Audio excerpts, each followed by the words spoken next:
ಏನು? ಓ, ಇದೆಲ್ಲ ನಾನು ನೀಟಾಗಿ ಮಡ್ಚಿಟ್ಟಿದ್ನಲ್ಲ, ಈಗ ಹೇಗೆ ಇದೆಲ್ಲ ಅಂತನಾ? ನನಗೆ ಇದ್ರ ಬಗ್ಗೆ ಗೊತ್ತಿಲ್ಲ. ಈ ರೂಮಲ್ಲಿರೋದು ನೀವು ಮತ್ತೆ ನಾನು ಮನೇಲಿ ಇರಲಿಲ್ಲ. ನಿಮಗೆ ಗೊತ್ತಿಲ್ಲ ಅಂದರೆ ಹೇಗೆ? ಅಲ್ಲ, ಹೇಗೆ ಅಂದರೆ ನೀನು ಇಲ್ದಿರೋ ಟೈಮಲ್ಲಿ ನಾನು ನಿನ್ನ ಹಾಸಿಗೆ ಯೂಸ್ ಮಾಡಲ? ಇದು ಒಳ್ಳೆ ಚೆನ್ನಾಗಾಯಿತು.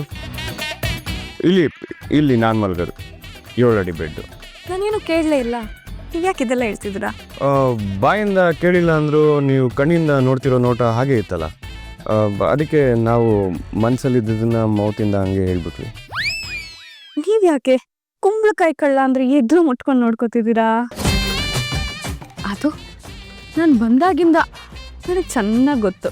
ಬೆಡ್ ಮೇಲೆ ಮಲ್ಗ ಅಭ್ಯಾಸ ಇರೋ ನೀವು ಈ ಚಾಪೆ ದಿಂಬು ಮೇಲೆ ಯಾಕೆ ಮಲ್ಕೋತೀರಾ ಅಲ್ವಾ? ಹೆಂಡತಿ ತವ್ರ ಮನೆಗೆ ಹೋಗಿದ್ದಾಳೆ ಅಂತ ನನ್ನನ್ನು ಮಿಸ್ ಮಾಡಿಕೊಂಡು ನನ್ನ ಹಾಸಿಗೆ ಮೇಲೆ ಮಲಗಿರಬಹುದು ಅನ್ನಕ್ಕಾಗುತ್ತೆ? ಅಲ್ಲ ಪಾಪ, ನಿಮ್ಗೇನು ನನ್ನ ಮೇಲೆ ಲವ್ ಆಗಿದ್ಯಾ ಆ ರೀತಿ ಎಲ್ಲ ಹೇಳೋದಕ್ಕೆ? ನೀನು ಲೂಸಾಗಿ ಏನೇನೋ ಮಾತಾಡಬೇಡ. ನಾನು ನೆಮ್ಮದಿಯಾಗಿ ಮಲಗಿ ಆಲ್ಮೋಸ್ಟ್ 1 ವಾರನೇ ಆಗಿದೆ. ತಾವೀಗ ನೀವು ಹಳೆ ಟೇಪ್ ರೆಕಾರ್ಡನ್ನು ಆಫ್ ಮಾಡ್ಕೊಂಡು ಮಲ್ಕೊಂಡ್ರೆ ನಾವು ಮಲ್ಕೋತೀವಿ. ಕಣ್ಣಲ್ಲೇ 100 ಮಾತು ಆಡುತ್ತಾ ಮುಂದೆ ಕೂತು, ಜೀವದಲ್ಲಿ ಛಾಪು ಹೀಗೆ ಬೇರೆಲ್ಲ ಇನ್ಯಾರು.